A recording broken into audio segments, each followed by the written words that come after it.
Good afternoon.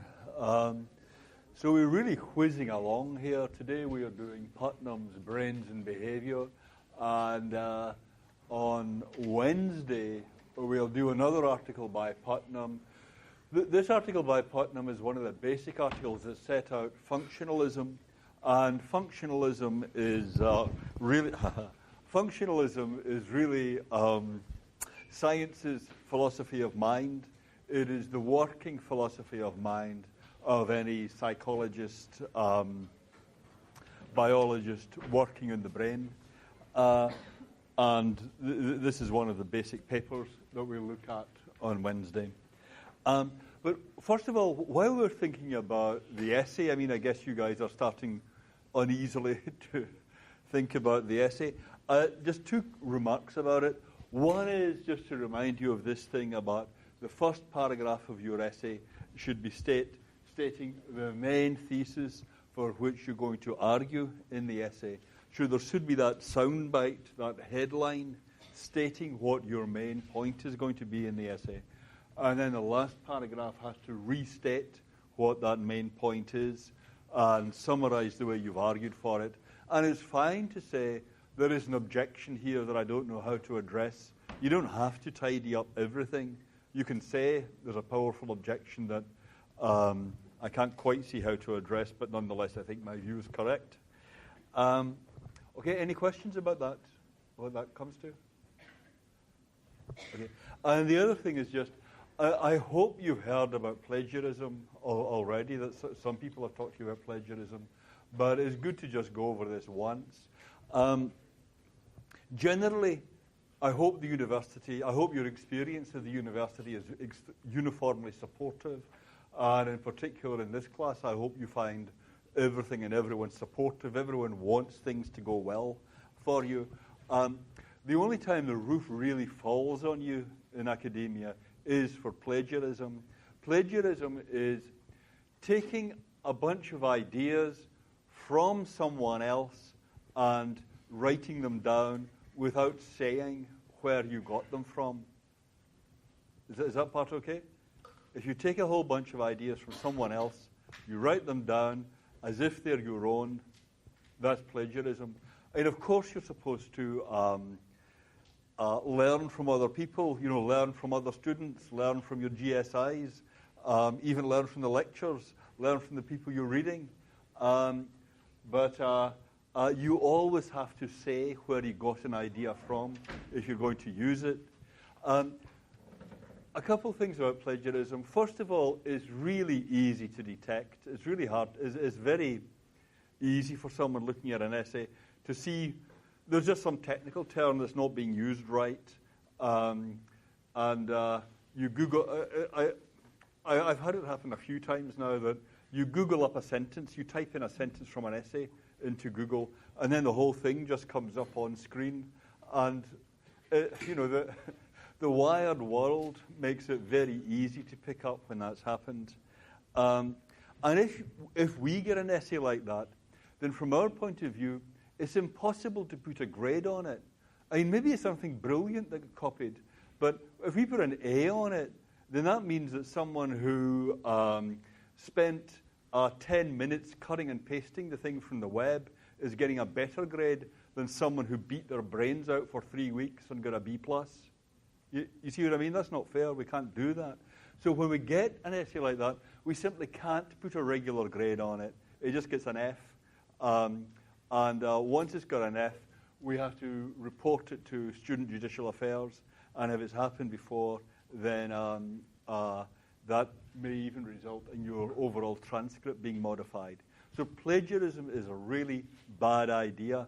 It happens statistically, it is bound to happen to one or two people in this class that coming up to the deadline, you are really in a jam, your back is to the wall, you have no idea what any of the essay prompts mean, and you just don't know what you're going to do about this.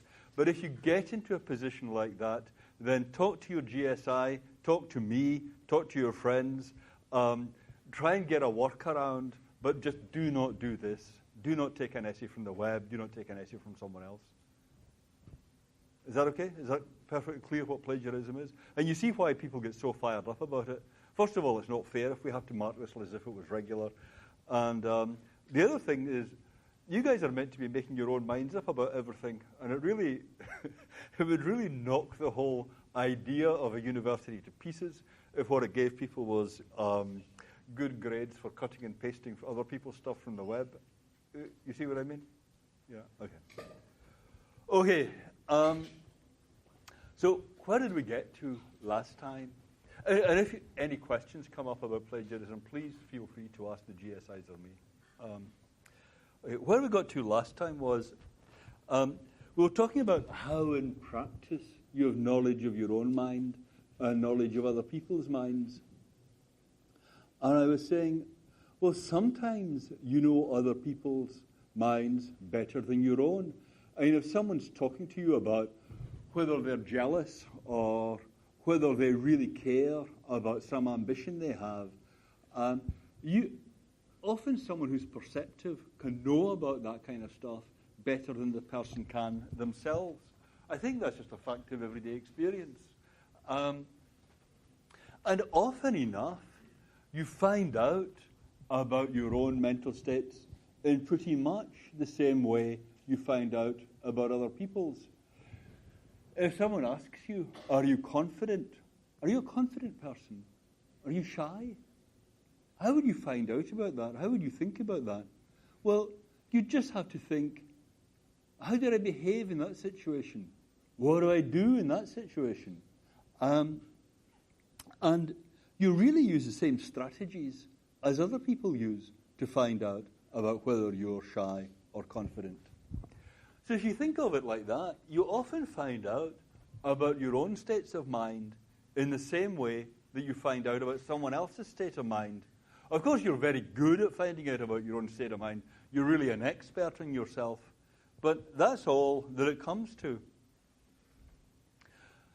So then, if you think, what is the mind? It's a very natural idea at that point to think, well, having a mind is just a matter of behaving a particular way.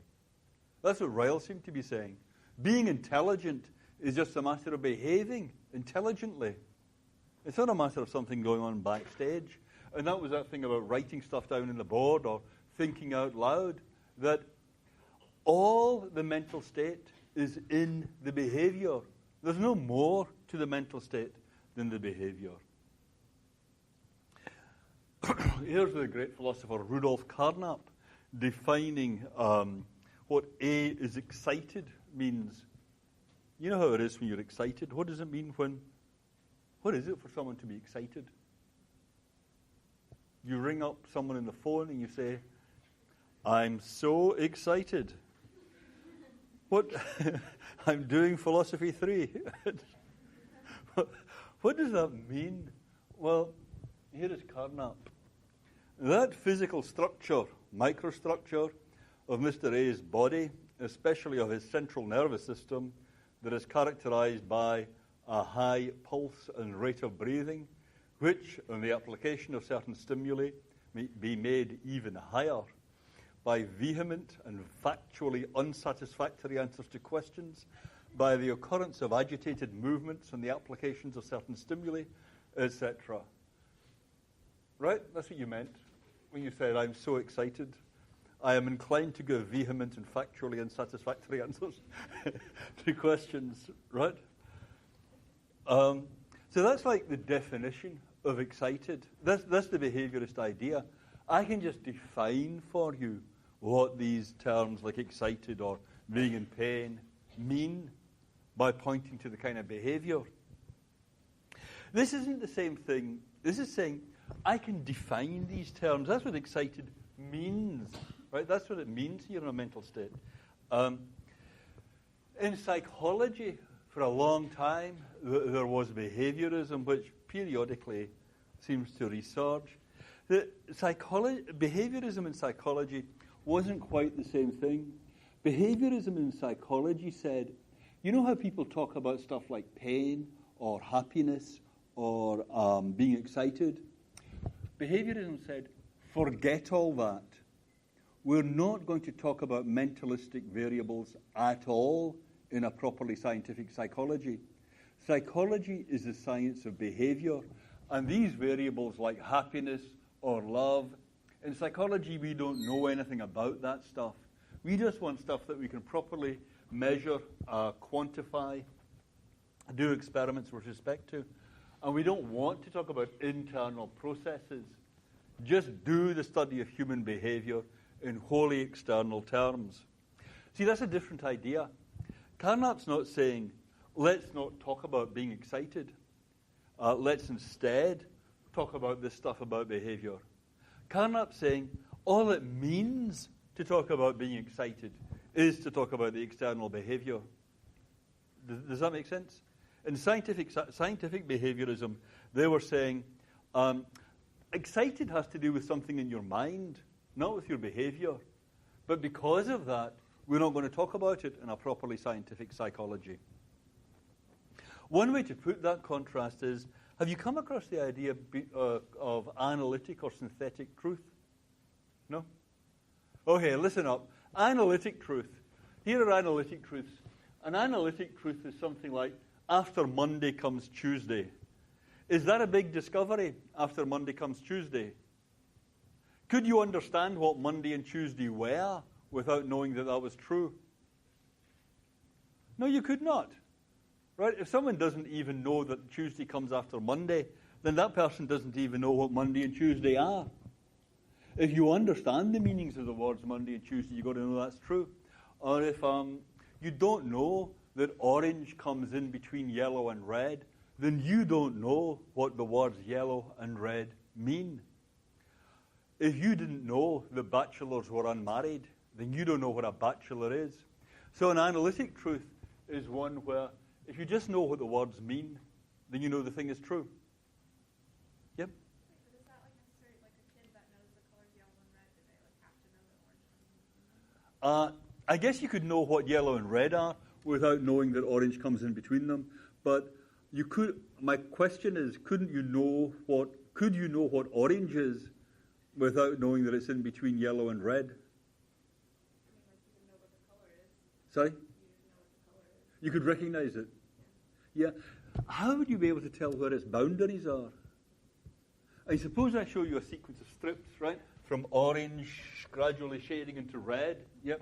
And you know what orange is. Yep. But you don't know what. And you know what red is. Are you going to be able to tell me what the boundary is? Sorry? Well, actually, that's fair enough.